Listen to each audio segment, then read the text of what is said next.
Skip it up and that up. This is episode 10. Yes, 10 of the Rich and Red podcast. I'll eventually finally remember each week what goddamn episode that we're doing. It's been a hell of a week, though, man. I am still trying to catch up on sleep. Thank God for a nap yesterday before the PlayStation show, because I desperately needed it. As always, we do have a Patreon I like to mention. We would really like to keep this show sponsorship free, because anyway, if anything, most sponsors end up getting scared away by us.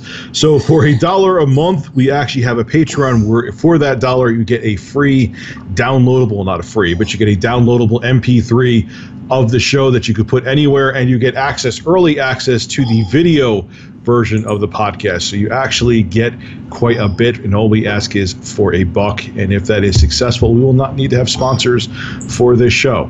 So it is E3 week. There is already, even though technically it's not E3, it wasn't E3, I think, until today officially, I think they say, which always to me is a big crock of shit, because you have the biggest things, like you have Microsoft, you have Sony. Well, Nintendo, I guess, is officially on E3 day, and they do a Nintendo Direct from the comfort of their own offices. But you have Bethesda, you have Ubisoft. They're like the biggest companies out there, and they have their showings. Yeah, and there is very little playable on the floor in recent years. So those little demos that you saw after the media briefings, that's what you get at an E3 presentation at the show floor. It is becoming more and more an online event. I mean, Bethesda, it's usually just a museum. Like, it's like going to the Bethesda booth is like, you know, the line at an amusement park, you know, that stuff you go through where it's kind of interesting while you're standing there for 3 hours without an actual ride. That is the Bethesda booth. And then Nintendo, the last couple of years, they've done strictly one game, the entire booth. So last year it was Breath of the Wild. This year it's Mario Odyssey. And so people at home aren't terribly missing much anymore, which I think is kind of a good and a bad thing. I really like this. Has been a disappointing so far. I know I have to say so far because people get defensive. E3 technically didn't start till today, but come on. But from what I've seen from the big three, it has been really disappointing. I'll let Liana talk about it first and let her give. Maybe she isn't disappointed as me. Because I'll be honest, I haven't talked to Liana that much during all this, because I've been streaming friggin' nonstop, like which she actually is like. Yeah, so I have barely been getting sleep, and you guys have heard me talk about it nonstop. So let her give her 2 cents, and I still have plenty more to say. Don't worry, you'll be hearing that in a minute. Yeah, I was joking a lot on Twitter. I actually put bear in my Twitter name because I'm proclaiming E3 2017 the year of the bear. Holy shit, it's like everybody retro-engineered Far Cry Primal to just put fucking bears in everything. It became a run-on joke. There was a bear in every fucking press conference. But it's also seems that is true. I didn't even put that together until you said that now. There was a bear in God of War. There was a bear in Far Cry 5. What else was there a bear in? I know there was that they actually pointed out. They actually pointed out the fucking bear in Elder Scrolls. Like, you know, oh, you shot the bear.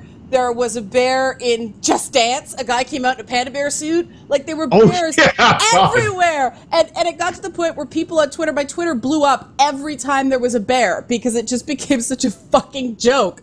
And it was funny. I mean, it made for some fun kind of community stuff back and forth. But it was also the year for me of obvious cost cutting in both the slate of games and the presentations. You definitely felt that. Fewer celebrities, fewer big show. The only thing that actually felt very similar to last year, minus Kojima, was the Sony press conference. I think they were the most consistent year to year. Some surprising omissions. Death Stranding was obviously one of them. Yeah, that was weird. You would think they would have had a passing mention about it, Well, that trailer was thrown together very, very quickly, obviously to sort of captivate because of what happened with Metal Gear and him parting ways. But yeah, we're probably not going to see that game for 2 years now.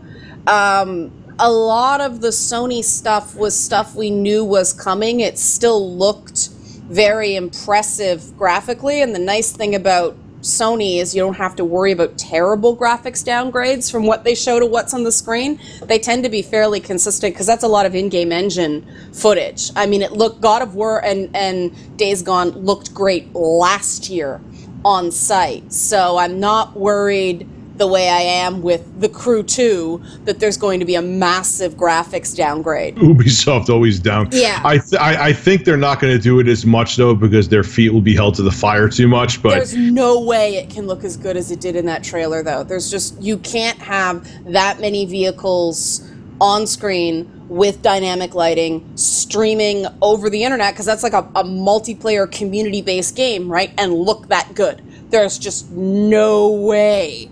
Like, even in 4K, the intertubes cannot handle that kind of data transfer that quickly in most areas. And let's face it, most people are going to be playing it on consoles. You know, that's not going to look that good on an Xbox S. By the way, I've called the Xbox X, the Xbox One X, the Xbox X, because now we have an Xbox One X and an Xbox One S. All we need is an Xbox One E, and we have Xbox X. I said the same thing during like my live streams like a billion times. Because I'm trying to explain stuff, and now that I know the name, I'm like Xbox X as opposed to Xbox S. Like who thought that naming was a good idea? Who thought Mixer was a good name for a service? I mean, to me, Mixer is... Sounds like a drink. Well, or it's something that people who are too old to go to singles events go to. Like, it's a mixer. You know, expect a bunch of, like, you know, not cool 50-somethings hanging around in a room, sort of somebody's rec room in a basement, not talking to each other. That's what I think of when I think of Mixer. They're both Microsoft and EA seem to be promoting their communities more than they were promoting their games. And which is really bad for Microsoft. We'll talk about that in a minute. Yeah, I mean, Microsoft, I think, was probably the... We talked last podcast about how Microsoft really needed to bring it. They really needed to direction. Like I said on my own YouTube channel, they came in at a 7. They needed a 9. I just can't. I would say they came in like a 6. I'm being forgiving because I think a 6. Was really, really harsh on them at the time. Not as harsh as I was on EA. EA actually made me angry, like legitimately enraged me, and that is hard because this is like my 11th E3 now. I'm pretty cynical, but when they did that, our commitment to diversity, and they started talking about charities, I was like, fuck you, EA. I am not your cause. Like, you know, because they were talking about, they go to he for she, as if, you know, global, around the world commitments to involve women more in things, in, you know, global structures that are not necessarily friendly to women in certain countries. Comparing that to chicks playing video games, like, just fuck right off. Like, it just angered me. It's that tokenism that I cannot stand. You know, I'm a gamer. I was sitting there going, fuck yeah, when they announced Metro, like everybody else. And I was making fun of all the bears. And, you know, I was, you know, when the Crew 2 showed up, I immediately tweeted, like, graphics downgrade imminent. I like the same games for a lot of the same reasons that boy gamers do. I'm tired of being treated like a unicorn. And I was so furious at them that then when they did the up the skirt shot on the chick from season 3 of Sleepy Hollow with that Star Wars presentation, I was just like, what the fuck? Like, what's your message here? Are we charity or are we cheesecake? It's cheesecake charity, which would be a delicious, delicious charity. But, you know, like, what the fuck? And then the fact that they followed the losing side on that Battlefront demo. What the... Did you notice? I didn't watch the EA one. That's why I'm kind of silent in this one. The EA one is the only one I haven't watched so far. You'll crack up when you see the slip one of the esports guys did. By the way, no more, you know, unless they get us to host next year, no more YouTubers. It was painful. That one guy who seemed stoned at, what was it, the Bethesda conference, like he either got nervous or he was totally token because he forgot his lines. Like, because they get the saccharine YouTubers. They don't get They get the ones they know that will be the lead, like the most plain. Yeah. They'll get attractive women that will not speak their opinions. And they'll just be saccharine and G-rated. I thought the women they got a lot of the time were better than a lot of the guys this year, and I mean that's I thought they all sucked. I thought they all sucked. Yeah. That's not saying much, but there was one of the esports commentators. They were actually pretty good. The Battlefront callers were pretty good, but at the end they did the "so what you think," and the guy on the end goes, "It was okay," and then you saw the horror flash over his face like, oh wait, I can't be honest, and he immediately checked you. It was great. I'm really looking forward to it. But, you know, my big question is, who the fuck wants to play as a battle droid? I don't. Stormtroopers I kind of get, but I'm not feeling Battlefront. I know this is probably going to be the minority opinion because people love the bad guys in Star Wars, but I want a good guys versus bad guys matchup, not this Empire versus Separatist shit. Like, the battle droids, they kept tracking the Stormtrooper side because the battle droids looked ridiculous. It looked like somebody's Shih Tzu bopping around on the battlefield. And I love the battle droids, they're cute. I love that Roger Roger thing they do in Clone Wars, but it just didn't feel epic.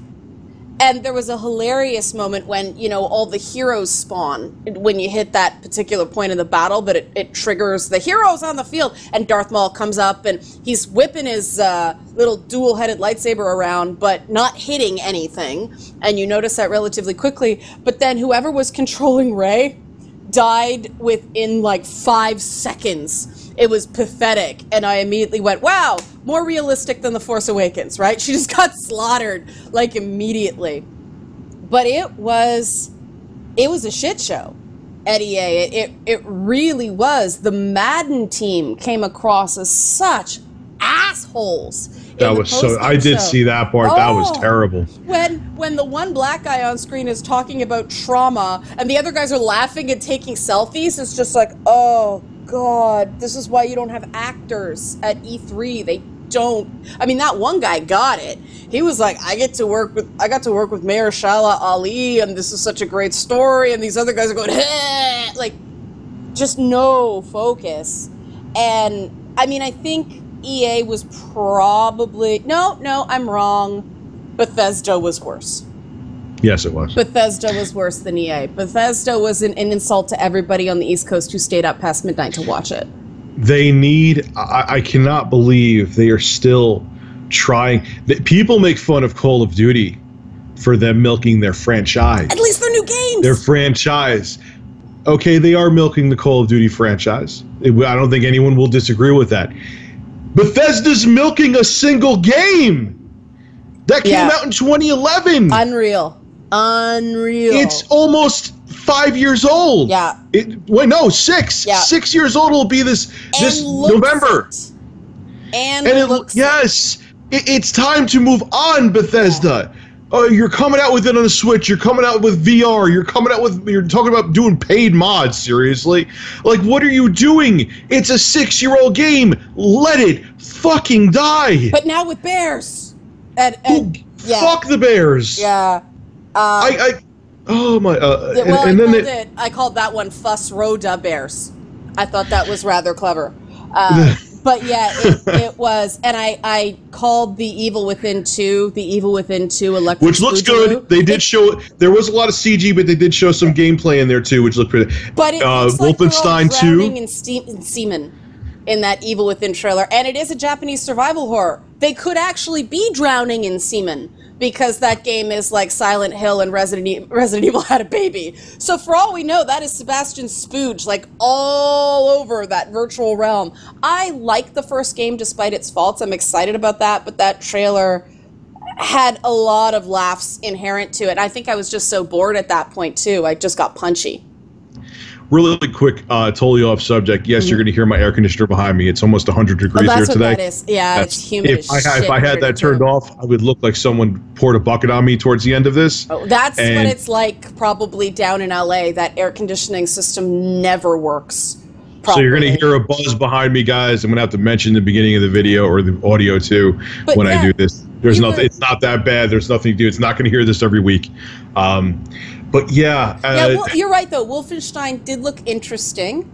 The gameplay they showed, though, I was like, oh my God, I can't wait. It did look interesting. I think a lot of people, I talked to a bunch of people on Twitter who needed a moment to sort of digest that Nazis versus Black Panthers dynamic. It is the year of the she-afro, too, by the way. It's like the new brown hair McPonytail is the black girl McAfro. There were like 3 of them. There was one in Uncharted, there was one in Wolfenstein, and there was one in the admittedly awesome Beyond Good and Evil 2 trailer. Like, yeah, that was pretty bad, that trailer. Swearing monkey, I spent like hours afterwards going, bang, bang, motherfucker. Like, that's what gaming should be. Swearing Cockney monkeys with grappling hooks jumping onto flying motorcycles yelling bang bang motherfucker. That is my jam.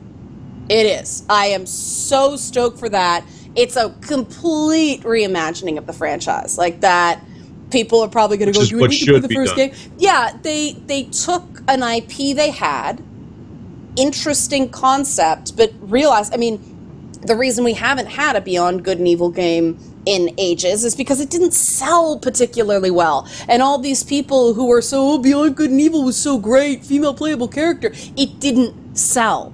And they need to be sensitive to that. And my only concern, though, is I'm afraid all that stuff was prologue and that the actual game is going to be nothing like that because... Well, there's that chance, yeah, because it was all CGI.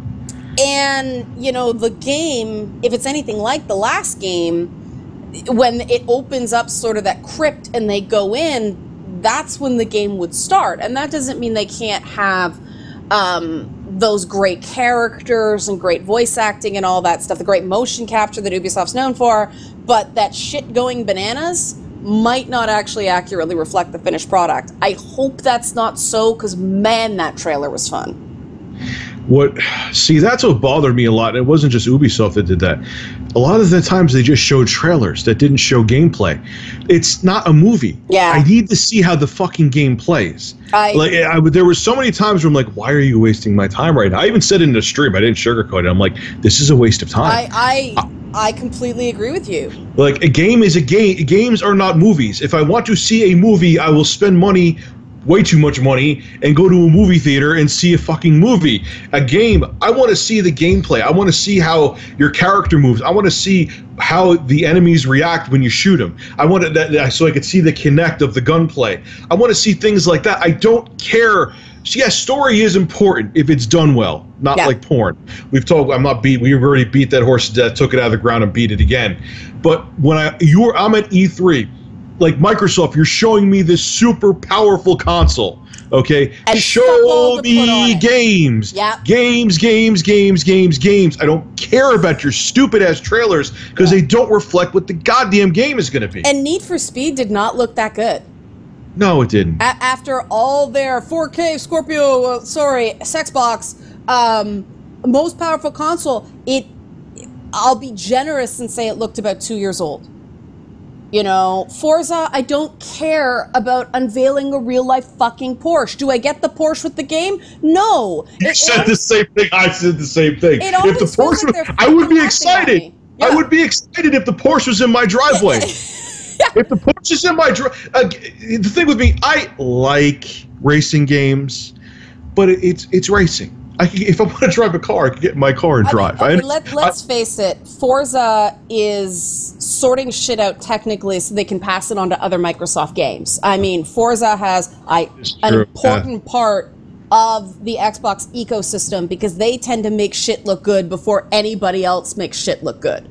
So hats off to them in that regard. But yeah, the Porsche announcement, the Forza presentation is the same thing every fucking year. And in years past, it was things like, now we have rain, now we have heat changes on the tracks. This year, we had camels. It did not have the same zip, you know, in terms of what new could I do in this game for full purchase price. And bravo to Cliff Bleszinski at the PC Gamer Show for calling out overpriced games when he announced the price for Lawbreakers. Yeah, he's a prick like me. He'll call out whatever the hell he wants to. But it gets him in trouble sometimes, but who cares? But $39.99, none of this $60 for multiplayer only bullshit. I'm like, yes. He said did you say $29.99? I thought he said $30. Oh no, you're right. $29.99. Even better. I mean, it's not a bad thing. Yeah. Well, yeah, because I thought that's right. Because I thought he could have added $10 and people would still gone fuck yeah, because that's Nintendo's price point. And guess what? He showed EA, Ubisoft. He showed gameplay. He didn't show a trailer. Yeah. He didn't show us a CGI porn. But he always shows gameplay. Amazing. He always shows gameplay. That's part of his philosophy. Want to see. Yeah. Yeah. Man, look, man, I've called out Cliff Bleszinski on my channel a billion times before, so I'm not sticking my nose up his ass. I'm just saying he knows. People want games to see games. They don't give a shit. I mean, artistry is important, and I do think it's important. I don't want to take away from it. But when people want to see the game and want to see how it's going to play, they don't give a shit about your artistry. Yeah, I'm so fucking sick of opera and bad cover songs. No, I'm so sick. I did appreciate it. Was with God of War. They did show enough gameplay, the gameplay built into it. That's the way, if you want to show story and gameplay, the way God of War did it is the way you should do it. Take notes. And they are kind of setting up a quasi reboot. I think it's very clever. I mean, there were little nods. Yeah. But there were little nods to like everybody who is a longtime God of War fan when the World Serpent spits out that axe. And it's like, you owe shit on two different levels, right? One, because we all know what story the World Serpent is heavily involved in, right? Ragnarok. And I beat all 3 games. What do you mean? I missed that then. How did I miss the first 3 games? Trailer. No, the thing from the first 3 games is the first boss fight in the first ever God of War is the Hydra. So okay, yeah, I know. They're giving a bit of, we are respecting the legacy of this game. This isn't Kratos with a beard, new hotness. It is still God of War, but it's going to play very differently because they sort of built in... What's that? I'm sorry. I knew there was some weight to that because he spit out the axe, and then I guess for some reason the son could translate the serpent's language because Kratos asked the son, what is he saying? And he's like, the serpent wants to help us. Yeah, because the serpent wants to kill all the Norse gods. I mean, it kind of sets up. He's the Gaia of the new games, most likely, or she. It could be either, but because Kratos is this wonderful character where he's got all this physical strength, but within the world he has very little agency. He's always both a pawn of the player and the gods. It's very interesting design in those games, but the fact that there's still that giant serpent, because that's what made me fall in love with the original God of War, that ultra-violent, fairly lengthy Hydra fight right off the bat where you drop those platforms onto its head and blood spurting everywhere and you jab it in the eye to kill it. I was laughing like a mad woman by the end of that boss fight. And my husband walked in the room, looked at the screen, went, ew, and left again. It was so great and visceral and, to me, just catnip in games. But, yeah, you're right. Those games are so good. I mean, even on God of War 3, back on the PS3, those games looked incredible. They seamlessly went from cutscenes to gameplay because the cutscenes were all in-engine, right? They weren't animated.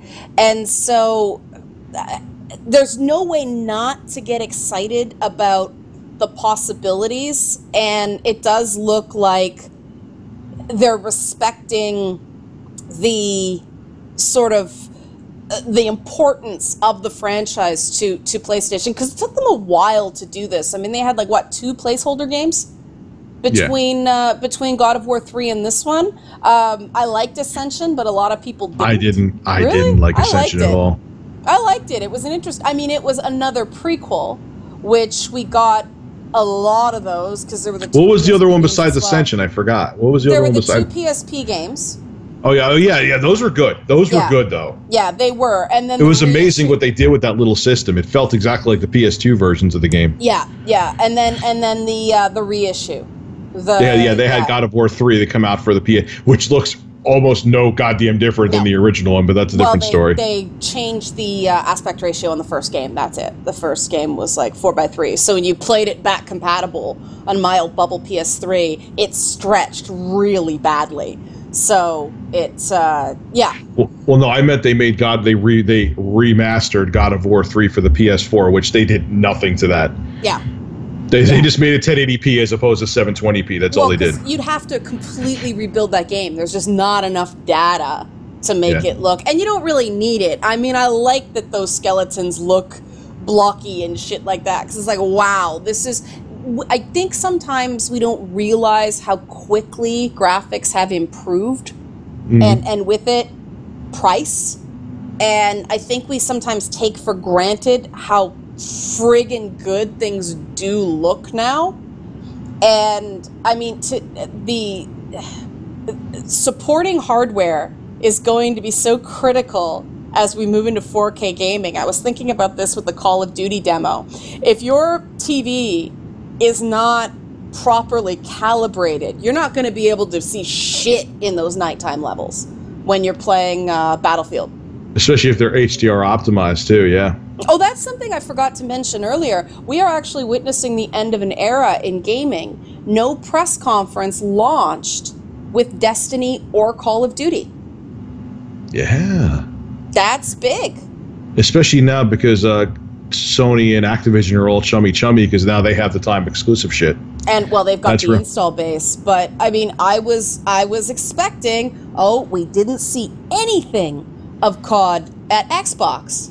Sony's going to open with Call of Duty. That's the tradition, because it shows you're winning the console war when you start with Call of Duty. Last year it was Destiny, but same deal. You know, the fact that Destiny and PlayStation partnered, not Xbox, was an indication, Microsoft, you've got to play catch up. But Sony started first party, and rightly so. And we are really, and I think Doom broke the spell to an extent. We dumped on Bethesda before, but, you know, credit where credit's due. Doom was a great shooter. I think it kind of broke the spell a little bit because there was a really good shooter to play that wasn't COD. And Battlefield's kind of given them a bit of a run for their money.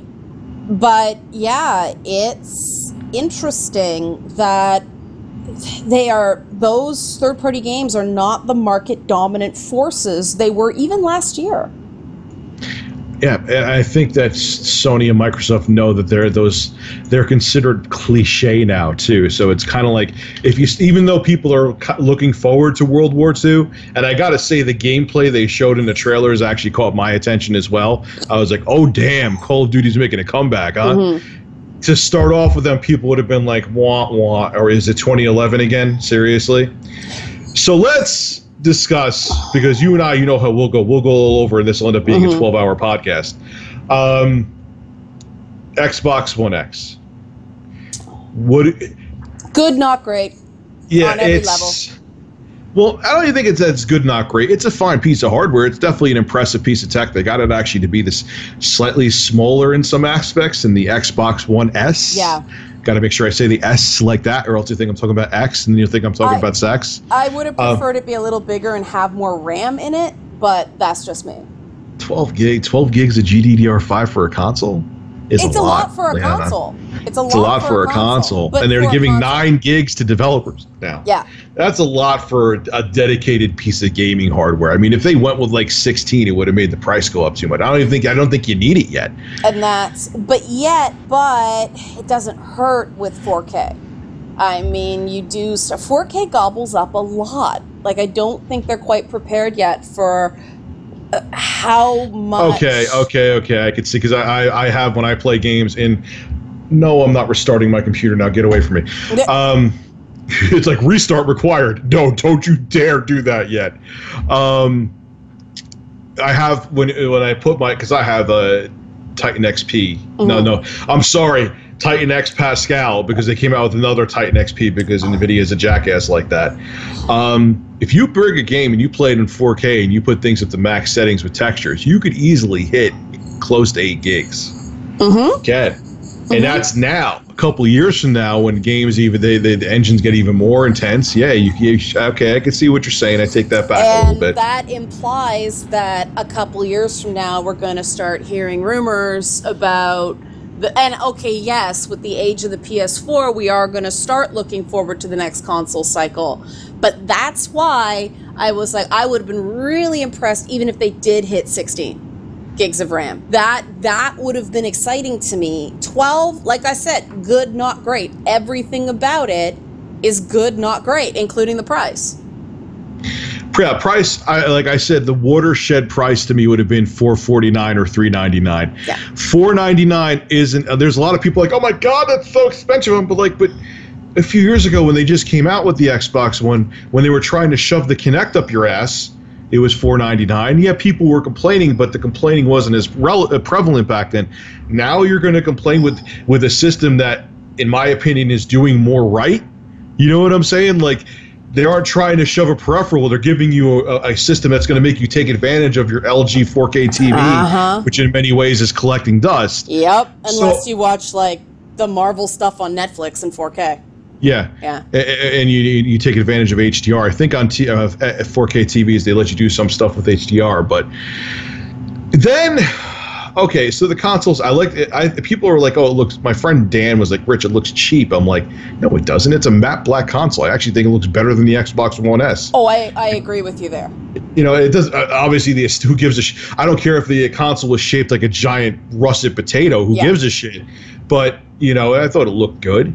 I think it's impressive they got it smaller. I think a lot of that has to do with the vapor chamber cooling. It's at the same size, in some ways a little smaller than the Xbox One S. That's crazy. That made me wonder how durable the system is going to be, though. Because, you know, once you get into liquid cooling, I have a lot of cats. What's that going to do to that system? Because it's got a vent. Are we going to have, you know, the kitty hair version of the ROD problem? Are they going to start, like, just failing because of a shock across it? Once you get into liquid cooling... I think Microsoft is way too paranoid to go down that route again. I hope you're right. There's no, after the debacle that they had do you realize with the white Xbox 360, the fat one, they had a 50% fail rate. There was a 50% chance back in the day that your system was going to fail. Mine failed, and I got it resoldered, and it failed again. I bought one of those douchey Halo 3 cheapies to ride out the end of the console cycle, because that happened to me. But Microsoft is really good at not learning for its mistakes, and I'm trying to figure out how they would insulate that from... Well, I think, like, if you look at the Xbox One, the original one, they made it so... I think that everyone was like, why does it look like a giant VCR? And what people found out was they were so afraid of another red ring happening. They were like, look, we'd rather make this thing big and ugly than try to make it sleek and sexy and go down the same route. Right. So I think they will learn with that. And I think, yes, Microsoft does make dumb mistakes, but I think now they know they don't have that luxury of having a system melt itself to death again. I hope you're right. We will find out, because I'm trying to figure out how would you insulate, because I mean, for me, I had a liquid cooling around my old graphics card, but it was just like an air conditioner loop. It wasn't, you know, it was just a little cooling coil around it. If that's all it is, fine. You know, the nice thing about these new video cards is they run a lot less hot. Well, they also have a super small. They have I think it's a 16 nanometer chip inside the X. So it's yeah, but they do give off a lot less heat, and they perform better in higher heat environments than, you know, the previous generation of chips. So they got that going for them. They are more durable.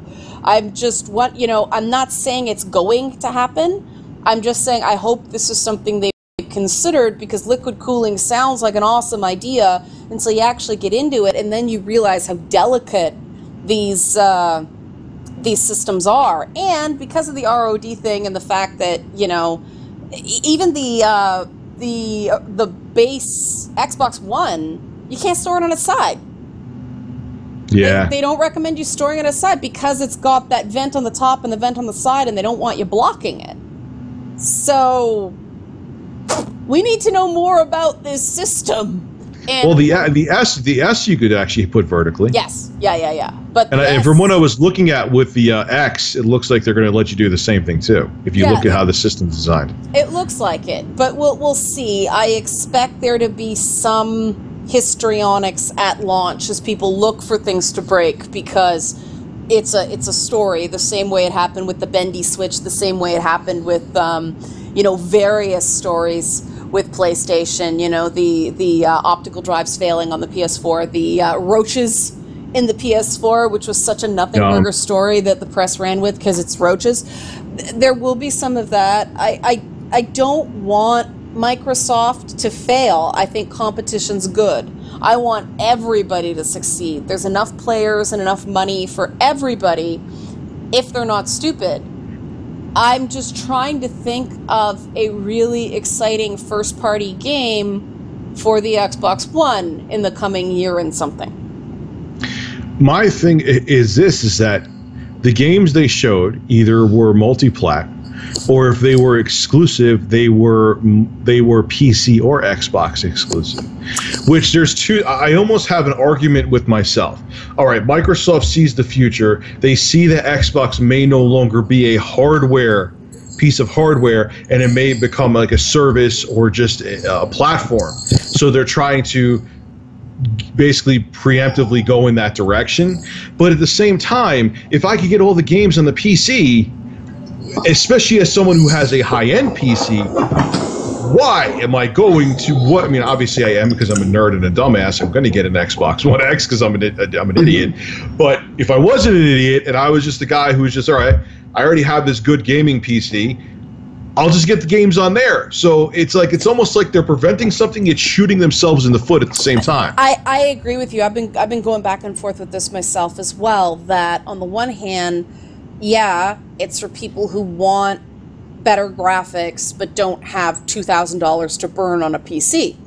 And let's face it, you have to put a lot more into a PC because a PC runs an operating system and a bunch of other things. The consoles just run games and TV and whatever they decide to try to shove on it. But it's sort of an in-between kind of uncanny valley of console consumers and PC gamers, because I agree with you that I think the ultimate thing is that Xbox, and especially Xbox Live, is going to be a service in the Windows ecosystem. Absolutely, yeah. Yeah. I mean, I think the first thing that has to happen before they do that, and VR has assured us that this is not happening anytime soon, but the price has got to start notice coming something down. real quick.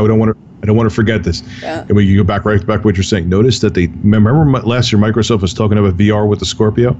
They didn't mention a word. I noticed Not that. a word. Well, VR other than Bethesda, no, Ubi. Sony showed VR too. And I thought that was a real show of strength, that obviously there's enough of those units in people's houses that they're still supporting it. Well, they sold 1 million of them. Yeah. Yeah, and it looks like some pretty decent experiences. I'm like, okay, this is fun. They're starting to figure it out, like how to tell a story in VR. Both Sony and Ubisoft have shown kind of improvement in that regard, because that's a big problem in the VR space, is how do you make it more than just a novel display? How do you make it an actual new experience? That Elijah Wood is creepy thing that Ubi showed off is an interesting kind of, they didn't say it was VR, but it's got VR in it. It was weird, yeah. Yeah, but weird cells, you know? It had a slight Clive Barker's Undying feel to some of it, even though it looked more like futuristic as opposed to Victoriana. But that intrigued me. But yeah, there's some good VR experiences, at least good ideas, coming out at Sony. And I was really surprised that they managed to fill an hour and stuff was missing. You know, whereas Xbox was stretch. There was so much fill there. Yeah, there was. And the only thing that really super excited me that was Xbox only, or Xbox and PC, excuse me, was Crackdown. And you know what the thing that was interesting with Crackdown 3? Remember how their whole thing was, before we knew they even was a thought of them coming out with the Xbox One X, it was the power of the cloud. And how you would need the cloud in multiplayer to have all of the destruction because their servers would have to calculate the physics. They mentioned nothing about that now. And it kind of almost looks like, in some ways, a different game than what we saw a couple years ago when they were talking cloud. They seem to be moving towards shared world as opposed to straight up MMO. And I think that's interesting. I mean, Sea of Thieves again, which I want to love, but it kind of confuses me. Like, I don't... That every time they show that fucking game, it makes me angry. I don't see it catching. And I hate to say it because it's rare and you want them to do well, but I just don't know why somebody would jump into something like that when there are other really good experiences. Like, you know, if you want that sort of thing, other than, I want to be a pirate, and now they've got direct competition from Skull and Bones. So...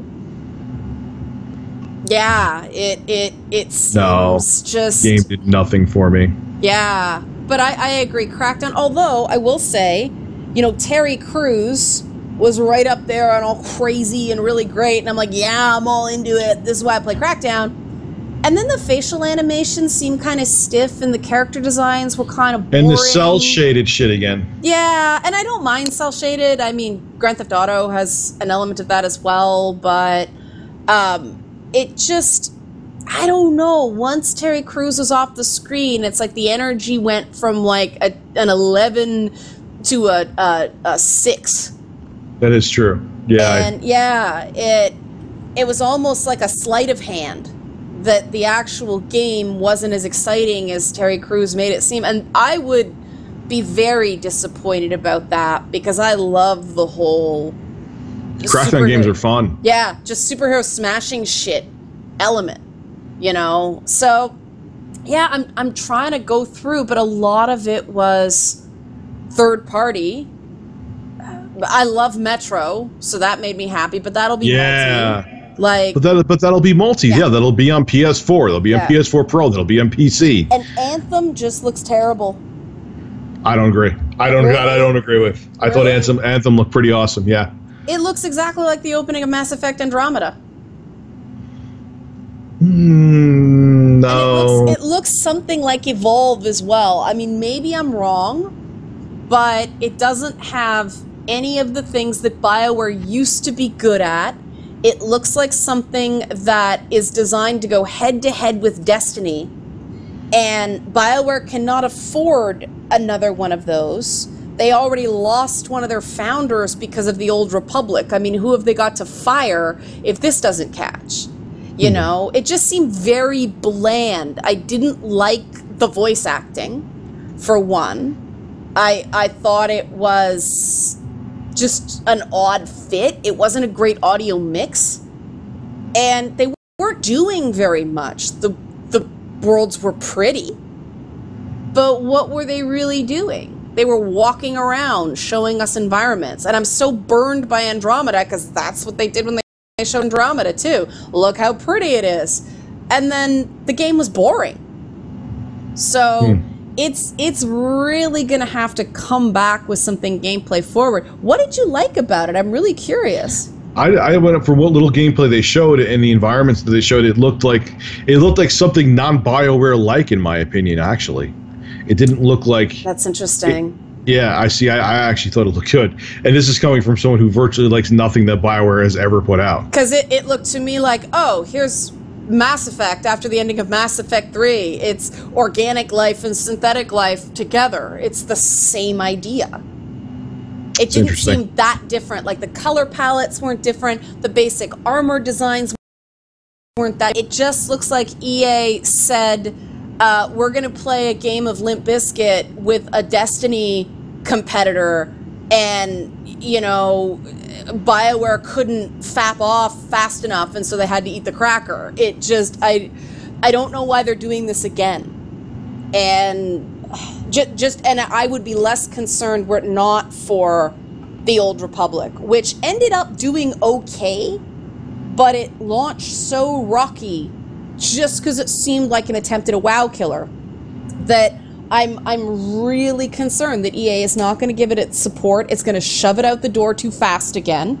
Because building new IPs is hard, especially because, I mean, the other thing in that space is The Division. And you see people on Twitch streams, and this is no slight at the game, this is just perception. They go, oh, The Division, every time they see it. And I don't quite know why, but people just seem tired of those shared world type of games. They're hungry for single player, or, oh, that was the thing that I was actually interested in with EA, is a game called A Way Out. You didn't see the EA thing. It's No. It's the guy who did Tale of Two Brothers. Okay. And it's called A Way Out. It is a game specifically designed to play straight up split screen co-op. And it's interesting. It's that serious game that looks like every other serious game thing, but that mechanic is novel. And I'm like, oh, it's that EA Originals program again that gave us, what's that game with Yarny, Unravel, whatever, you know, the little red yarn guy, same program. But that was pretty much the highlight for me of the EA conference. It was, what'd you think of Ubi stuff? Minus Far Cry 5, and I mean, Beyond Good and Evil, I haven't played the first one, so I mean, the trailer looked okay, but you know, I don't know the gameplay, so I can't really. I thought a lot of it was pretty bad, man. I did not like Ubisoft's presentation. Like, I hated the crew. The crew too. That was a big sag. They spent too long on it. Just Dance again, seriously. There was one other game that I liked that I can't think of right now, but there was Far Cry 5, and there was something else that they showed that's just not coming. Assassin's Creed Origins. Which, okay, it's, I mean, it looked, it's kind of like, you know, I was doing, like I did with my friend, he's Mundane Matt on YouTube. Yeah. When he saw God of War, he's like, all right, I'm not really a big God of War fan, which I am, but I do like that. That's kind of how I felt about Assassin's Creed Origins, where it was like, okay, I'm not big into Assassin's Creed, but this does look pretty badass. Which is what they want. Which is what they want. That's the reaction. They showed that Rabbids Mario game, and like I said, it's XCOM for kids. Yeah, I'm excited by that. Yeah. We should have an XCOM for kids. That's getting kids comfortable with a new type of gameplay that I think doesn't get nearly enough love. Which can be a fun type of gameplay, yeah. Yeah, and I think it's bright, it's colorful. It might even be a more interesting Mario game than Mario Odyssey, which I think looks interesting in its own right.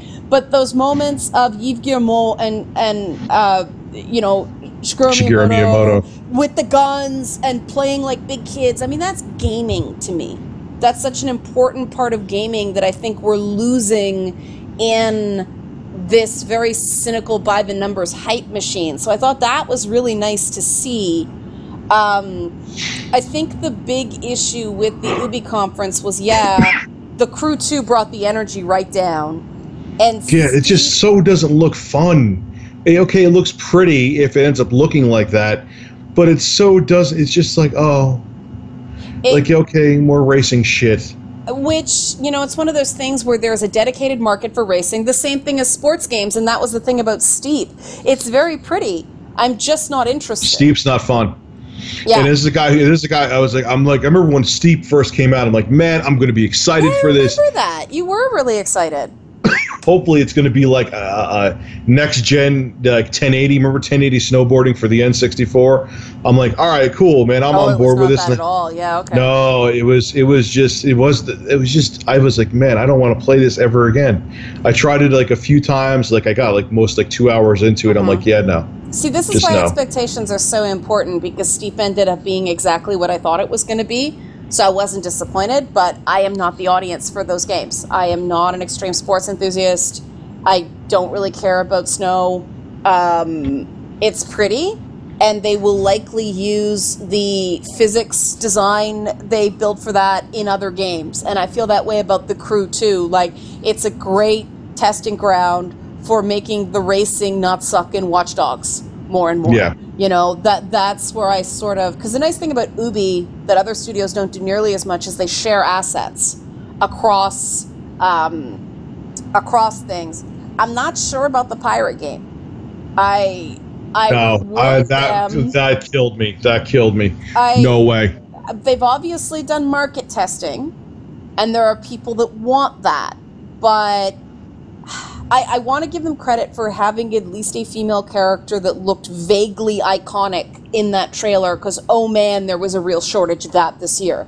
Just boring character design until we got to Xenoblade with Nintendo. And then all of a sudden it's like, whoa, her ass is hanging out. I actually like that now because it's been so fucking boring all show. But yeah, we'll see. I got to see more in that game, because that's going to be a game where I hope to God there's more to do than ship battles, because it looks really pretty. But everything Ubisoft does looks pretty. Yeah, everything Ubi does looks pretty. I don't need to pay for pretty, right? I can get that in Assassin's Creed. The water looks gorgeous, and I can water wrestle hippos in that game.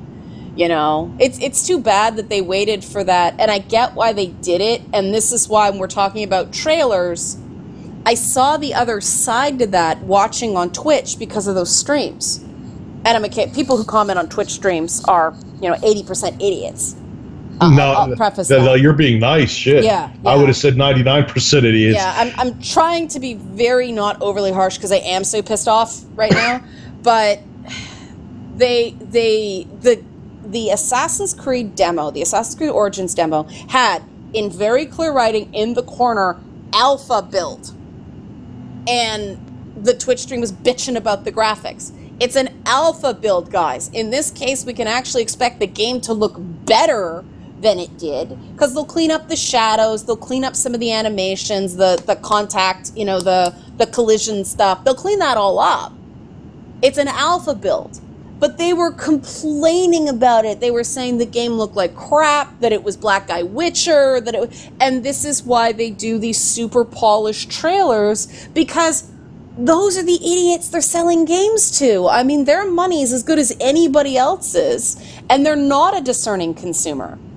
So I kind of get it now more than I did. Those vocal idiots, though, make up like 1% of the... See, the ones that are you and I that are quiet, that don't sit there commenting and drawing penis emojis in the chat. Yeah. We're the ones who actually buy the games, have the... How can I say this without sounding offense? Have the money to buy the games. We aren't the 15-year-olds who have to ask their parents to buy the games that are writing dick emojis in the Twitch stream. But that is one of those myths that the gaming industry tells about itself, right? I mean, even though we see the statistics every year about the average age and demographic information of gamers, there's it's almost like the gaming industry doesn't believe those statistics. They don't. You see this in market research all the time. Citing a statistic at somebody and getting them to believe it in their gut are very, very different challenges. So true, yeah. It's very clear that gaming is still marketing as if their target is 15 to 18-year-old men, and it's just not, which is why I think games like God of War that combine axes in the face and a strong emotional component, those games hit, because these are the experiences that older people... They're hitting the demographic that buys the most games, which is men in their 30s. And you know what you're getting into, right? Yeah. I mean, you know what you're getting into in that game. It's that expectations game again. It always frustrates me when I see a trailer. It's like, well, that was pretty, but what is it? And that's how I felt about the last night unveil at Xbox. PC Gamer did a better job of it, but there was that massive distraction where the guy got up and apologized for a fucking Twitter fight. And I don't know why the publisher made him do that. That was so... things you don't do in marketing 101. You don't apologize at a press conference. You play to your strengths. Wait, what happened? Okay. This goes back to fucking Gamergate, unfortunately. This guy made some Gamergate sympathetic tweets and said that he's not a feminist, he's an egalitarian, boy, girl, alien, I don't care what you are. So somebody... Which there's nothing wrong with that, but continue. It seemed to me... Wow, you think every sex should be treated equally? Gee, oh no, you bastard you. And because you're not using a particular word, OMG freakout, but he also, you know, actually used the word Gamergate and said something vaguely supportive and all that stuff. Somebody had those 3-year-old tweets ready and just mobbed. Because they're fucking losers. I hate fucking losers like that. Yeah. I'm already getting pissed off, but continue. Yeah, but they mobbed the publisher. Of course they did. Between the Xbox press conference and the PC game. And so the publisher issued a statement, which should have been enough. It threw the developer under the bus. Of course it did. Of course it did. But that should have been enough. But then he gets up, and this is his moment, right? Like, the game looks... It reminded me a bit of Gabriel Knight on acid, right? What game was this again? The Last Night. Sure you know the one that was all like neon, and it's pixel art, but it's almost like a skin of pixel art over 3D, and it's a puzzle adventure game. That's my jam, man, that kind of game. And I felt so bad for the guy having to get up there and mumble an apology. This is your moment, man. Don't apologize to anybody. Talk about your game. Unveil he probably would have been fired. He probably would have been fired. Probably. They probably would have dropped the game. Because what that did is, for people watching who don't live on Twitter, who don't cruise the drama of the day, they didn't know about that. And they don't care about that. And him mumbling that apology, people are going, what's going on? What happened? And so you're actually making people seek out precisely the shit you don't want them to focus on. Developers, even outside of the gaming, they're such fucking cowards that they're so afraid of losing a customer to anything. They're like, who do I need to suck off today? Yeah. Okay, instead of saying, fuck you, it wasn't that big of a deal for the even 10,000 people that may not buy this game, I don't care. There's another 10 million that will. Go fucking eat a dick. Excuse me, I'm getting pissed off now. No, let's sit there and spread our ass for whoever we have to, because we want to get fucked by everybody to get as many sales as possible. So let's look like spineless, cowardly losers to these rejects that are probably in their 40s that live in their parents' basement, who can't even afford to buy the fucking game anyway. Let's sit there and kiss their asses to make sure we get as many sales as possible, so we look like we have no standards whatsoever. To every single corporation that does that, fuck yourselves as hard as possible. Just like what happened that one time, and this one even makes me angrier. Okay, when Dead Rising 4 was about to be released, okay, and they put up a tweet to sound like a zombie that went "nyah." Okay, and for the same basement-dwelling reject losers went, oh my god, it looks like you're saying nigga. How dare you? Because it said nyarg, and it looked like they wrote the N-word. People thought, even though it really didn't actually, people got offended because it looked like Microsoft wrote the N-word, and they had to come out, and I think it was oh my god, who's the guy from Major Nelson had to come out and write an apology tweet. You're kidding. Because they tried to sound like a zombie. They had to apologize for something there was no reason to apologize for. Because, and that's the thing that what these corporations don't understand is that it's the same thing with the apocalypse on YouTube. For the 5 fucking rejects that are offended, 99 million people don't give a shit. Okay, even if like there's even though before Adpocalypse, the rules with YouTube and ads were already draconian to begin with. Yeah. Okay, for the one ad that may go on a video about ISIS. Yeah. Do you think that people go, oh wow, Coca-Cola is endorsing ISIS? Oh, okay. I guess no, they don't think. Anyone with the brain and common sense who has an IQ over 60 doesn't fucking think that. But and the thing is, these little vocal minorities of these fucking reject dingleberry pieces of shit, they for some reason control all of us. Yeah, I don't because everyone's. Yeah, because like you said, they're really excited for Life is Strange too.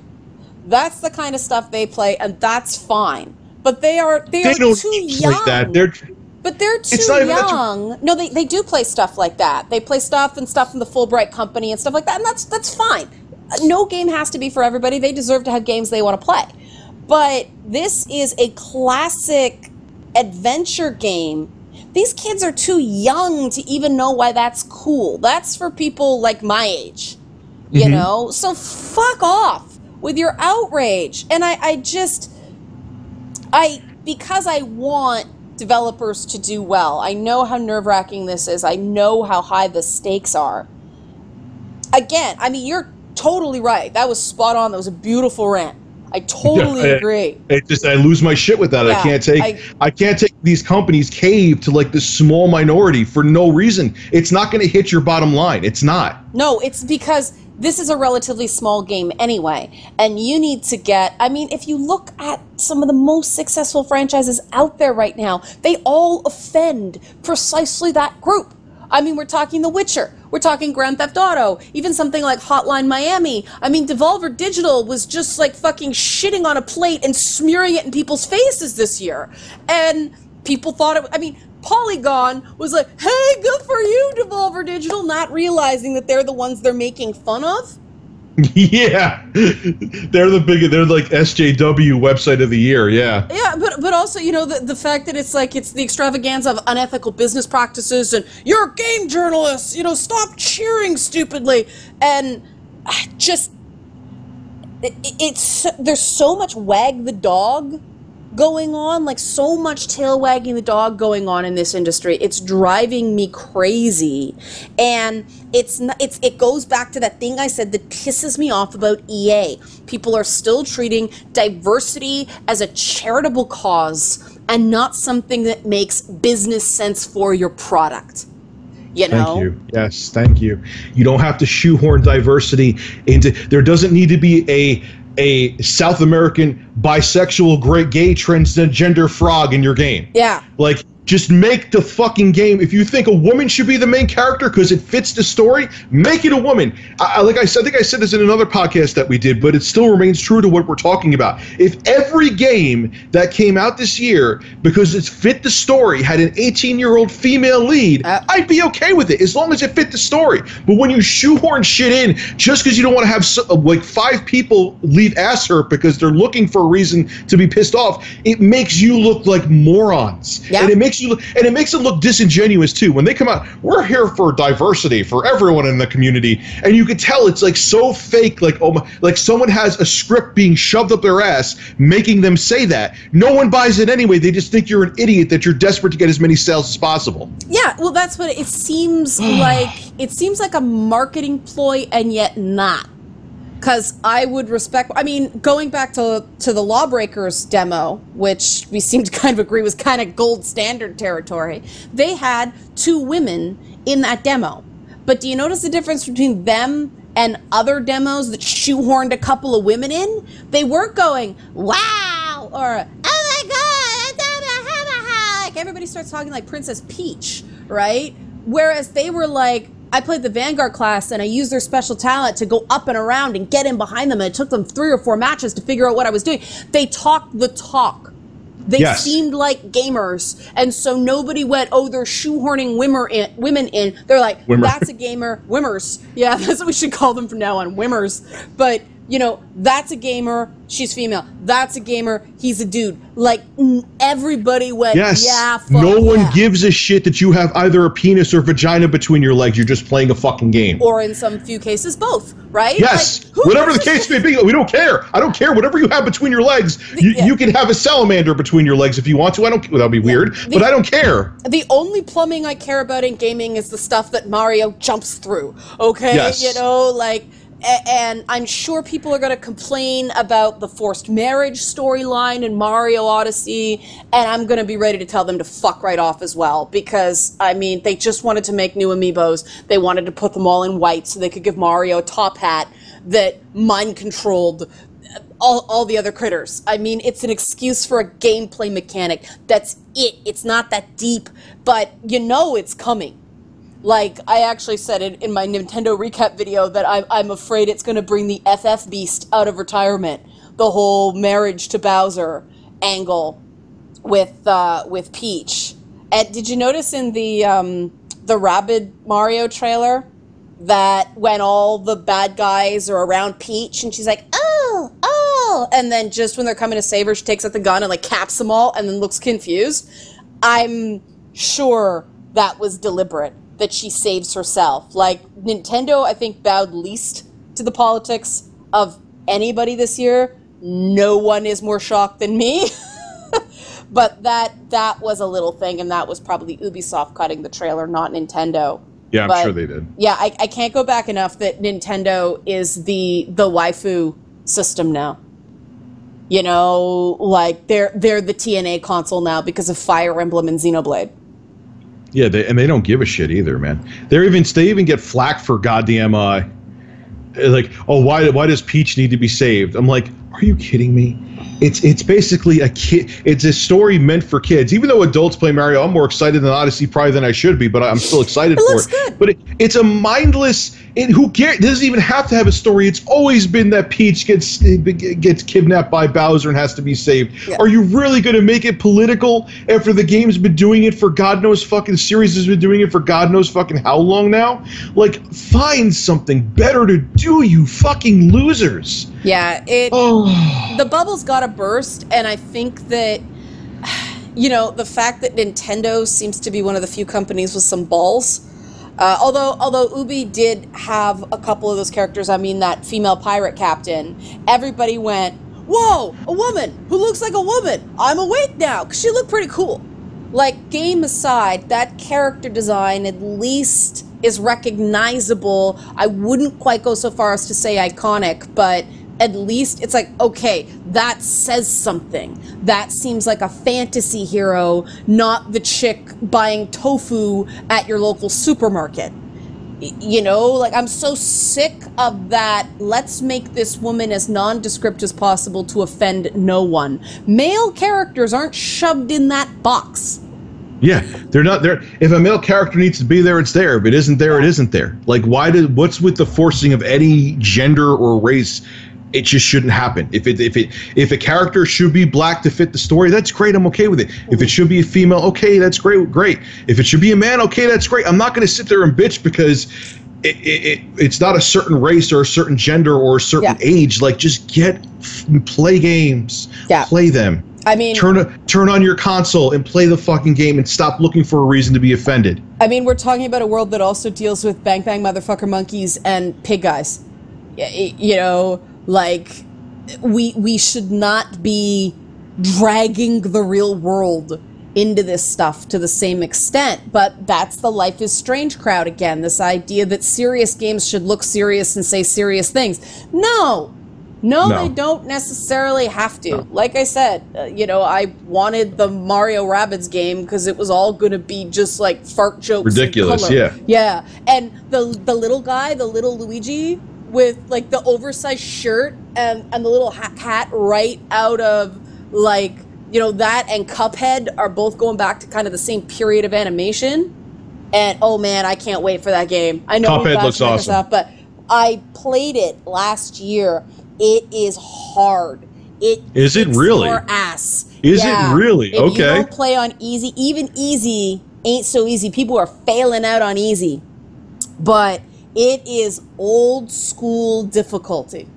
Like, that's fine with me. And maybe they'll pull the curve down just for accessibility or make easy mode like really easy, but it is challenging. It is good, challenging side-scroller gameplay. We're going all over with this E3 thing, but you brought up something you said there. You know what pisses me off? What? They were showing Mario Odyssey. Mm-hmm. Okay. And the guy who was playing it after the live stream, like the main event live stream, he was pretty terrible. He kept dying at the same spot. Yeah. And they said, oh, look, there's not that much of a consequence. You just lose 10 coins each time you die. And I'm like, that's not a good thing. No. I want like, here, all right, I understand. Like, I would say ever since, I mean, it's been even, I remember even in Super Mario World, there was easy ways to get lives. But the game was still hard. You could lose. There are certain spots in Super Mario World. I beat that game too. Granted, Christ, now we're going back to when I was in 5th grade, but I beat it. And there were some certain spots you could have 30 lives and go through 20 of them. Okay, Yep. so you still got stressed out, like, oh man, I may actually die and have to continue and start this whole area over. Now it's like, oh, you fell off a ledge and fell to your death 100 stories. Oopsie. Oh, just 10 coins. Stop that. That's the thing that was always beautiful about Super Mario games. People always get pissed off I say Mario instead of Mario. Oh, you know what? It's the geographic region. I swear to God, because you're not that far from me. But I'm telling you though, but even people in New York say Mario. It's my age and the fact that I'm from like the Bronx and like Westchester. And it's Mario there. It's Mario. It's been Mario. I've been calling it Mario since like '85. I'm not going to have a 13-year-old tell me how to say Mario. Like, go away. Mario is Mario with a cartoonish Italian accent, people. Yeah. Like, I take shit for that all the time. That I say, like, why are we being politically correct about it being Mario? Like, are you serious? Well, I have relatives named Mario. They call him Mario. Yeah, my in-laws. We have Marios in the family, and they're Mario. They're not Mario. But anyway, we're digressing. But the point is, he's playing the game. Yeah. The guy's playing the game assy.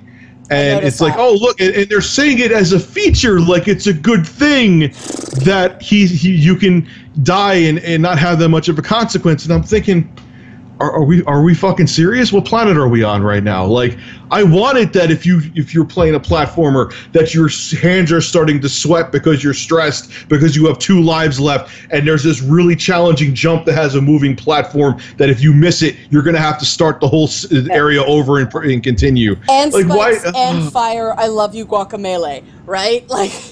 Yeah, like you want to be stressed. That's part of the fun of it. Like I even remember my brother. He had a 3DS, and he got when they came out with Super Mario 3D Land, and he got a whole bunch of lives. He got 100 lives within like a very short. He beat the game in like 4 hours before when he got it. Wow. And I'm like, yeah, it was like, you beat it already. He's like, yeah, I had so many lives I couldn't die anyway. Yeah. You know what I'm saying? So it's like, I don't like that. That's not a feature of Nintendo. That's not a. I mean, I'm still gonna get the game. I'm looking forward to it. I'm psyched about it.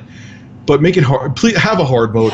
Please have a hard mode. I'm just interested in the novel mechanics, you know, or if it's something like Galaxy, where you didn't really die, but in order to properly beat the level, you had to get all the coins. Maybe they'll probably, knowing Nintendo, they'll probably have something like that. Because yeah, I agree with you. I feel like I'm not doing anything. I'm not achieving anything if there isn't some difficulty. Like if I don't fail a couple times. I mean, the guy died doing the Assassin's Creed demo too, but you could tell he was like ashamed. He was like, whoa. He was trying to play wrong to show the different play styles you can play in game, and he died, and it was sort of a oops, well, at least you could tell this is actual gameplay and not a pre-rendered out, but you could tell he was kind of embarrassed. So let's think about another conference now. So let's talk about we talked about Bethesda a little bit. You know what pissed me off about Bethesda is that they just regurgitated shit that was already out mostly. Beyond Skyrim. I was so angry. I was between EA, Microsoft, and Bethesda. I shit you not, I was drinking bourbon straight out of the bottle, which I admit... Jesus, I would never punish myself like that. I love my bourbon, but... Do you really? Oh, good bourbon is one of the greatest things in the world. But... Okay, God bless. You have to have good bourbon. Someday, Rich, I will introduce you to the good bourbon, the kind that doesn't feel like it's ripping out your pubic hairs and burning your insides at the same time. It's good stuff. That's something I've never felt before either. I'm guessing Liana has. I don't know how. It's kind of disturbing, but okay. You haven't lived until you have a bikini wax while doing shots. That's what bad bourbon tastes like. That's right. That's a horror visual, but it's... Derailed. Train wreck. Well, I need to go to the beach. She goes to get a bikini wax. She's sitting there guzzling bourbon. It's like the old days when they put the stick in your mouth and got you drunk to saw the leg off. Like, that's what women come through. That's what Liana goes to before she goes to the beach. But, we were at the Bethesda conference. I was so raging. And the PC Gamer show was uneven. No, that was, Bethesda was the first night, wasn't it? The PC Gamer show was just... It showed that the PC gaming or the PC industry does not know how to run a fucking show. Having a live show production background, I was screaming at my screen at times. Little indie games, and then they sit down and talk to the developer for like, it felt like 6 fucking hours. Like, hey, so what did you have to eat while you were fucking coding this state? Like, who cares? Yeah. Like, who cares? The BattleTech guys were pretty funny. Who guys? The BattleTech guys.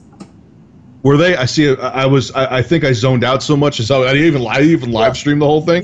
I zoned out so much that I was like, yeah, I don't care. He made a risque comment, and the host did not know what to do. He was like, you can get in behind the enemy mech and penetrate, and you heard the whole crowd just go kind of nuts. Those are the moments, right? Like, those are the moments, but it was very uneven. The Bethesda show, just, first of all, enough with the retrofuturism, enough with the Disneyland just opened theme park feel, enough with everything's going to be Fallout, even when it's not Fallout. Like, that was my one kind of complaint about Wolfenstein, is it just looks so much like Fallout meets Dishonored in places. It is, you just paint the fucking Bethesda FPS brush on everything. And the VR should have looked a lot cooler than it did. The controls had that stutter. I don't know if you caught that. VR has an issue where it tracks depending on the system. Yeah, the tracking always, like the hand always looks like kind of like this. It was stuttering. And that's when you're playing VR, that makes it less responsive. That's why the HTC... I know, I had the PSVR. I know exactly what you're talking about. Yeah. And so, the HTC Vive actually has sensors that you put up to try to reduce that. But there's no way to get rid of it completely in this generation of VR technology. They will eventually work it out, but it's not there yet. And so, I'm like, man, that's going to make Doom just not Doom. That you don't have those responsive controls. The whole thing about Doom is it's smoothness. Fast. Yeah. Just kind of flow through the combat is what makes it. And it's just, I don't know. And then they had VR Skyrim again, because they had to find another way to fucking milk Skyrim. And Fallout. And what did they show in every single one? Oh, we're going to arrange stuffs. And I know people do that, and I hate to be an asshole, because I have a friend who just loves to decorate their homestead in Fallout. It just, and this, people play games for different reasons, and there is no wrong way to play a game. But for me, I'm like, I'd rather have my pubic hairs ripped out while having my inside set on fire than play Fallout the Sims. I'm starting to think that Liana enjoys having her pubic hair ripped out. It's just one of those I things think that's what she's subliminally. Like, yeah, it's great. I can't wait to go get my bikini wax. It's so much fun. When a joke lands, you repeat the joke. You can't tell a good joke just once. So yeah, it was. I just thought Bethesda, the two games that saved the world. It would be a complete fail for me if it wasn't for Wolfenstein 2 and it wasn't for The Evil Within 2. It would have been a complete fail. But they could have unveiled those at the Microsoft press conference and not heard 15 minutes on Mixer and shit like that. I mean, there was another way to unveil those games. And was that even a surprise? I mean, no new IP. IPs have just disappeared into the bowels of Bethesda somewhere. Like, I don't know what happened. They're getting as bad as, like, Activision and stuff like that, man. I don't know what happened to Battlecry. Because you took Victor Antonov off Dishonored, and it showed, to do Battlecry, and then the game doesn't come out?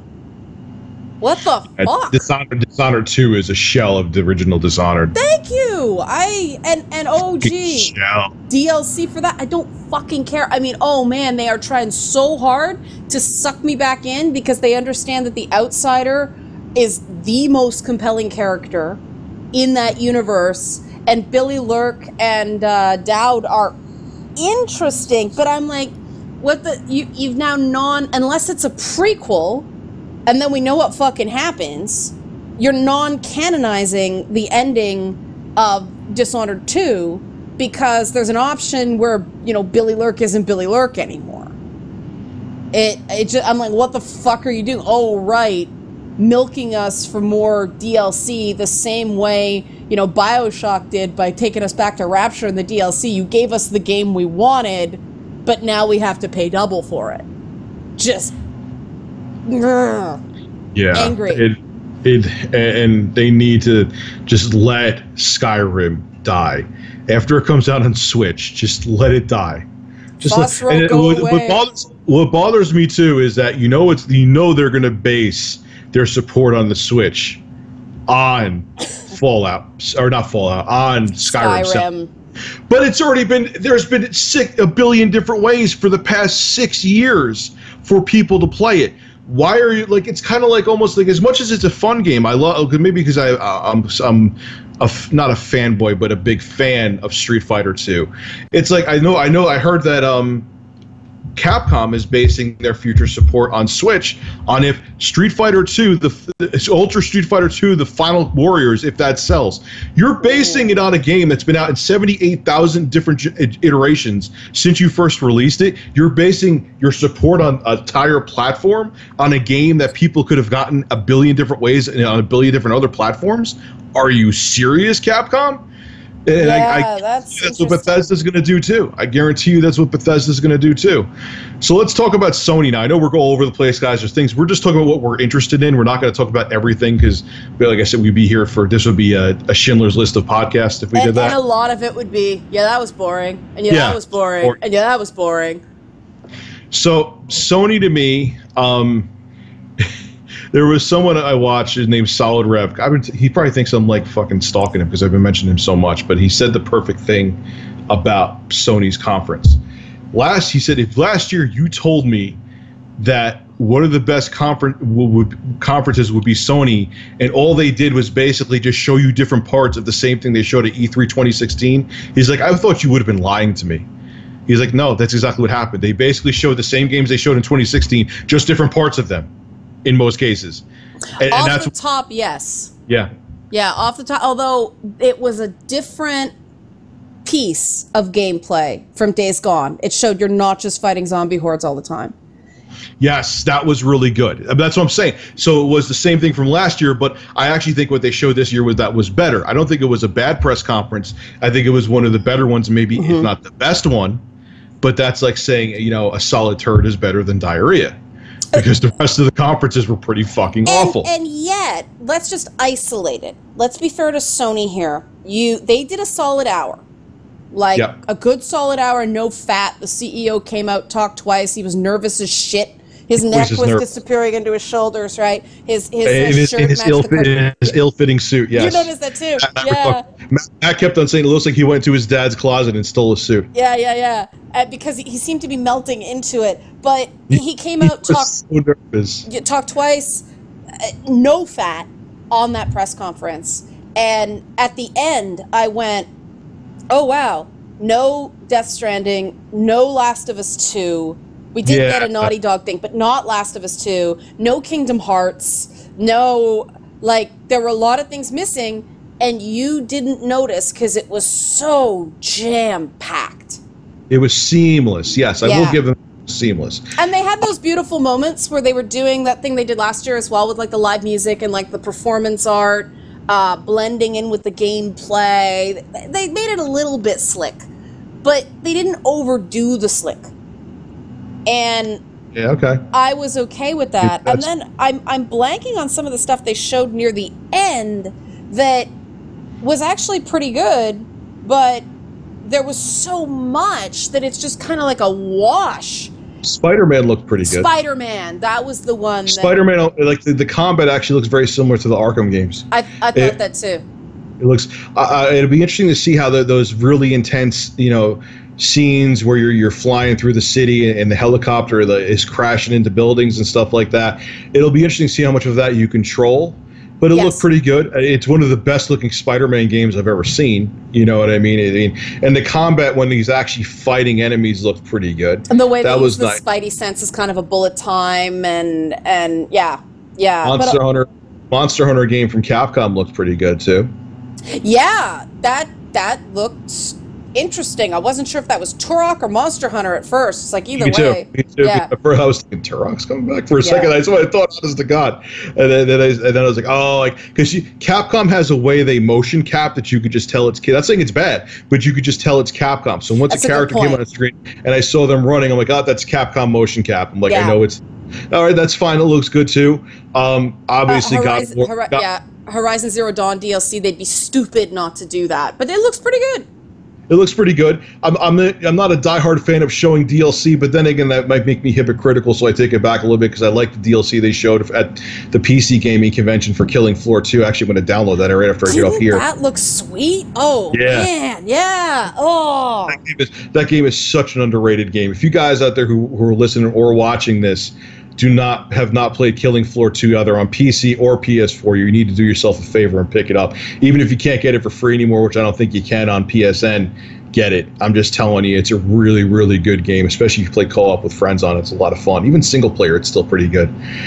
Yeah, but yeah, I mean, like there's just so much. I mean, the Uncharted game is standalone DLC, but it's probably going to be good because we get Claudia Black back, who was notably missing from Uncharted 4. I was not the biggest fan of Uncharted 4. It was very pretty, but the story didn't hit me.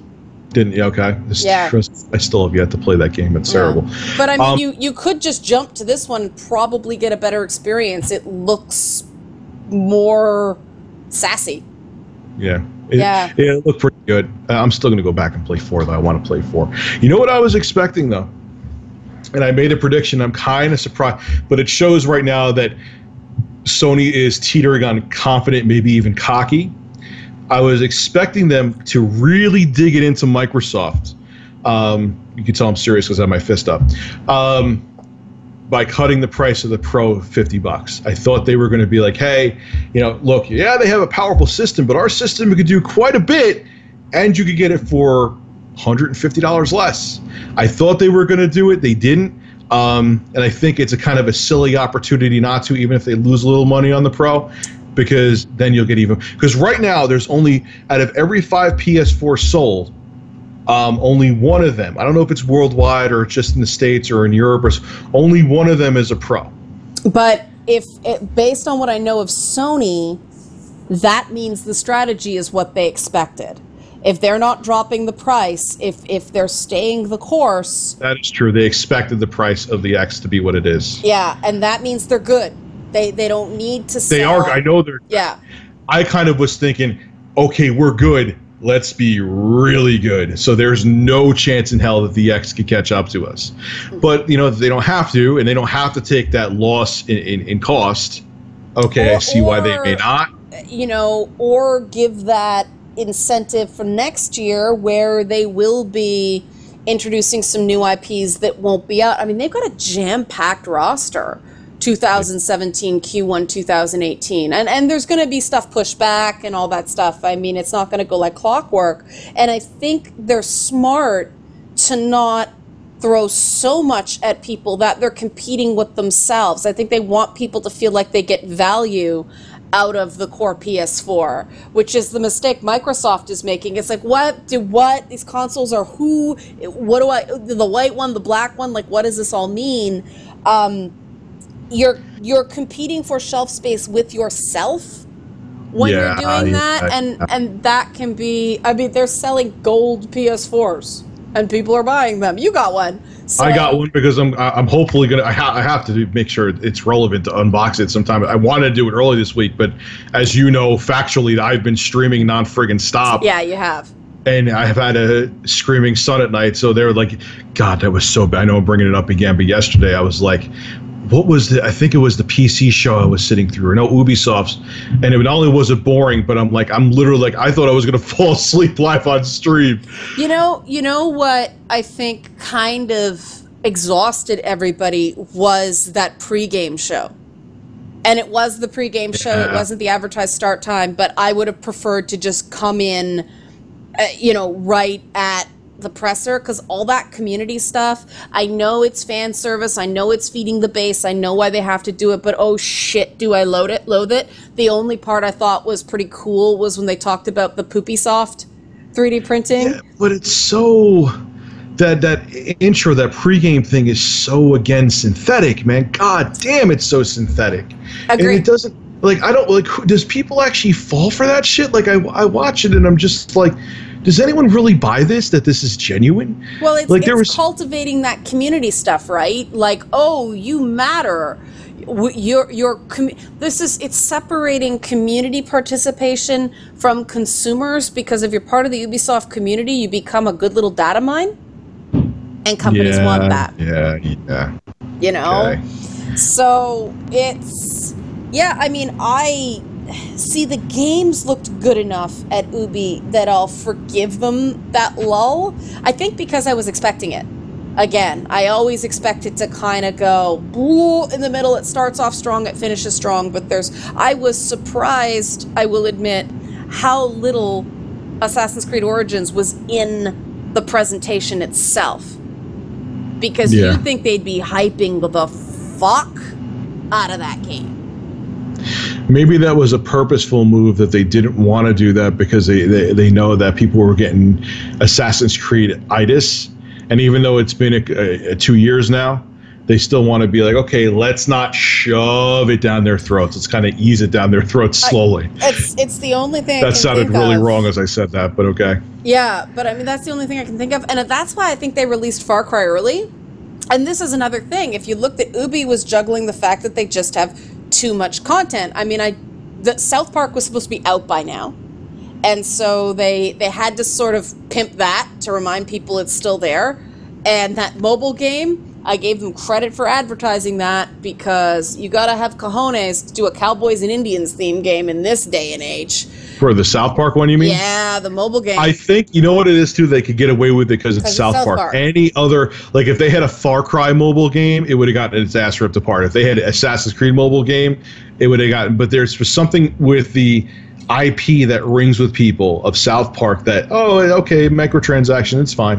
Whereas another game would be like, oh my god, microtransactions, we're raging. Yeah. So it's weird. It's weird that like some people, it's amazing how people are accepting of one thing doing something they don't like, and another company, it's like, yeah, no. Oh, that's always been the case, though. Yeah, I mean, it's with people too. Yeah. Oh, well, sure. People build up goodwill, but yeah, I mean, I think the fact that they released Far Cry 5 ahead of time, and that would have been the big reveal at the show. But here's the thing about reveals: you go in to pick up your badge and you see a lot of the big signage on the big marquee game, so it's not the big surprise. It's hard to keep it a surprise and then still market the shit out of a game that's coming out soon.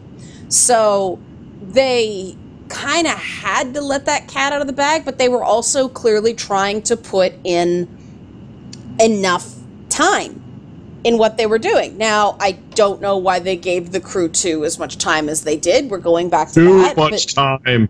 What the hell was that about? It was almost like awkward. Like I felt bad for the dev that was on stage. Like, let it die. Like, oh. I mean, Ubi has a lot of different audiences they're trying to service, and I guess they really think that they want to compete kind of on that Need for Speed Forza axis. The other thing I think is going to be something of a risk is that, what is it, Starlink? The spaceships kind of toys to life. Yeah, Starlink, thing. I think, and that's actually coming out for PC, PS4, Xbox One, and Switch. Yeah, I'm curious about that one, because I admit, when I was like 10 years old, that would have been the coolest thing in the world. Now it's like, it's just more crap, but who says it's for me? Yeah, exactly. You know, I like the fact that they seem to be coming back to every publisher has something of an all-ages game for someone somehow. I think that's really important. So, good. You know, good. I'm happy about that. And I'm willing to be kind of less excited about that, because it's not just for me. I recognize that they have to give something for everyone. And they are trying to... It's funny, because EA said diverse slate of games, and I went grumble, grumble, grumble. And Xbox said diverse slate of games, and I went grumble. Ubi did it, and it didn't quite bother me so much, I guess because they actually showed a lot of different types of games. And some of them I was not interested at all, but that speaks to... different people, yeah, not you. Catalog. I mean, obviously Steep did well enough that they're making more content, and obviously, you know, the Crew 1 did well enough that they're making more content, and they've registered a Splinter Cell trademark, but they didn't announce it, so I wouldn't be surprised if we heard something about that next year. They could be just camping on it, but it seems to be kind of coming around to that franchise's turn.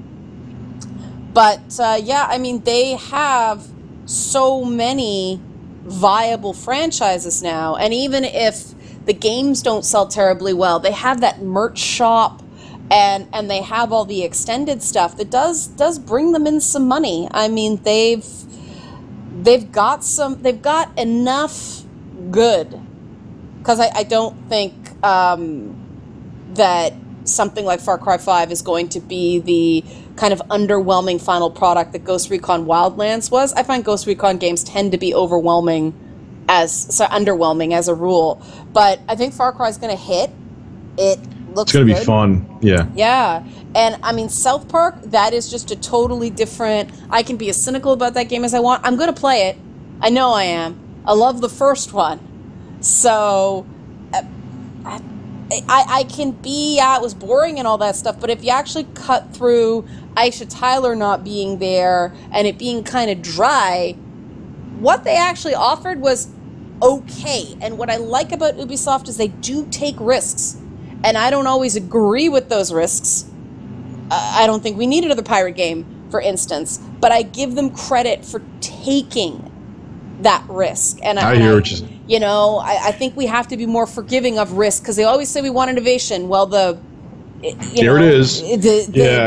counterpart to innovation is risk. So good for Ubi for doing it, even though I can't necessarily figure out some of their decisions. They've obviously done their market research.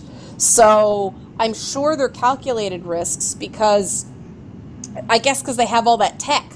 Ooh, we can make boats pretty now. What do we do with it? Okay, pirate game. You know?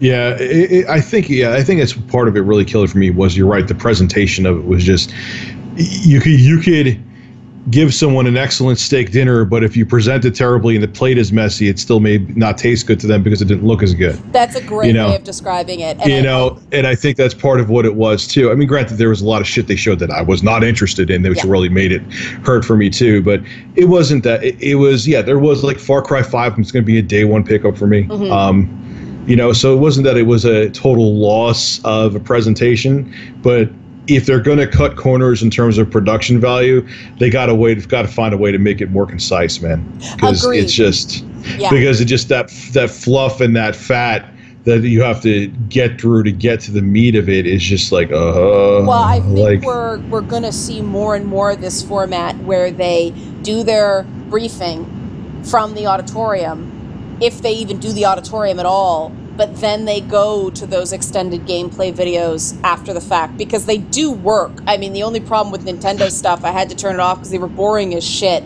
I don't like the whole Treehouse format. No, I don't. I like the initial thing they do. Like, look at that. We're about to talk about that now. Good segue, by the way, without you even realizing it. Yeah. Is that it's 20-something minutes. They show games. They have Reggie come out a little bit and do his Reggie thing, but it's you're in and you're out. Yep. Yep. But the Treehouse thing, I one thing I don't like is that sometimes I like presentations because the normal ones like Sony and Microsoft still do, because the big important things, you don't miss them. Yep. There is once in a while with the Treehouse stuff, like, oh man, that game wasn't announced, and it's like, oh hey Rich, did you see that the Treehouse, they announced that Dark Souls 3 actually is coming to the Switch? I'm like, no, that's huge, and I missed it. Metroid on so that's one thing I don't like. Yeah, like fucking DS. They didn't. That was huge. Why didn't you show that initial thing? You know what I mean? Classic. And you know what? It looked pretty good. The way they kind of smoothed it out and done. But the presentation was like watching paint dry. Okay, no, my fiance came down and said we're getting a really bad hailstorm too. We're getting a really bad hailstorm. But we'll finish up. We'll talk about. So there's two things, and you can bring up your case of the two. There's two things that I liked about Nintendo's initial conference. Rocket League, I'm not a big player of it, but Rocket League coming to the Switch and being cross-platform play is huge. I forgot about that. You're spot on. From a business perspective, it's huge. Yeah, I was like, oh my God, are you kidding? That's major, and even more major. Xenoblade Chronicles 2 does look good. It's not my kind of game. It does look good. They had Kirby, which one thing I hate about Kirby is that as a platformer, it's great, but you could beat it with your eyes closed if you're over there. It's just so cute. I like cute. my Kirby. But it's just a platformer. It kills me because you could, if they had a more challenging mode to it, Agreed. it would still be a good platformer. I am confident enough in my manhood that I could play a cutesy game. Agreed. Zelda Breath of the Wild DLC. People give them plaque. Oh my God, Nintendo with DLC. Get over it. Okay. Amiibos sell like hotcakes, smell like hotcakes, sell like hotcakes. I don't blame them. They got to make their money somewhere. Good for you, Nintendo. Sell toys. But the biggest thing, and it was only a still image they showed. Mm-hmm. It's so important that Liana's camera. I thought I had cataracts for a second. Metroid Prime 4 is confirmed. That is a big. I was looking forward to that. It's confirmed. Wow. Okay, they only showed a still. They didn't show any gameplay. Who Lord knows it could come out for the Switch 2. They may. Who Lord knows how long development's going to be, but it's in development. I'm both excited and trepidatious for that because Metroid Prime for the Wii, 3 or whatever it was not very good.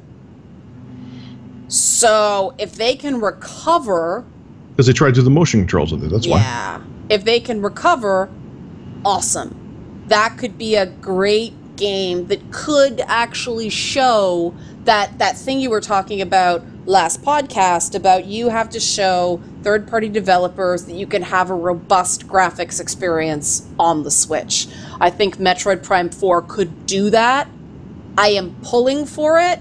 It's just got to be way better than the Metroid Prime game for the Wii, which bricked my Wii, by the way. Like, I actually had to send it in. It fucked the firmware. But oh, shit. What the hell? Yeah, it was That's the first I've heard something like that before. It was that borked. It did it on, I don't know if it was just Canadian systems, but the minute I called up, it's like, yeah, I was playing Metroid Prime. Oh, right. We had to send it in. Took a few So they weeks. knew on top of it, too. It sounded like, oh, shit. Yeah, it was a problem. But, I mean, we all know about Wii and experiences weren't Wagglefest. But, yeah, big potential on that one. I think, well, and I'm not trying to end this podcast quick. I'm just ending it quick because I don't want the power to go out and lose everything. Is so far with this E3, and I think we got 90% of what we're going to see. It was pretty disappointing. It wasn't the worst E3. People are like, oh, it's the worst E3 ever. I'm like, no, there was the motion control error. Okay, where they had that really awkward. Nintendo had the really awkward Wii presentation where they had that. I don't even think she works there anymore. I think part of the reason she does it is because of that bad presentation where that woman came out on stage. I think it was 2010, and they had those awful motion control shit. Then there was the era, I think it was 2011, where Sony and Microsoft, they had their Move and their Kinect.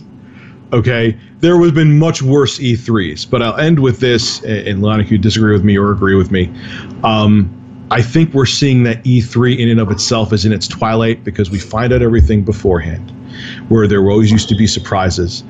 We're seeing the budget shrink, which Liana brought up very good points that I didn't notice until she said it. Mm-hmm. And there's other conventions that are actually kind of more exciting now than E3.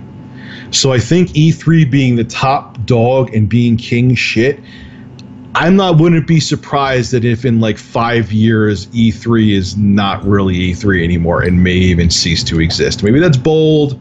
Maybe it'll be much longer than that, but I'll let you give your final thought. I am in agreement that they are certainly risking a lack of relevance.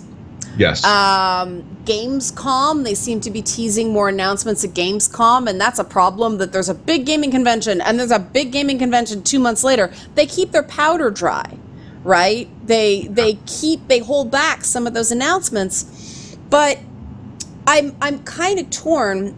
If E3 keeps being this underwhelming, it does deserve to die.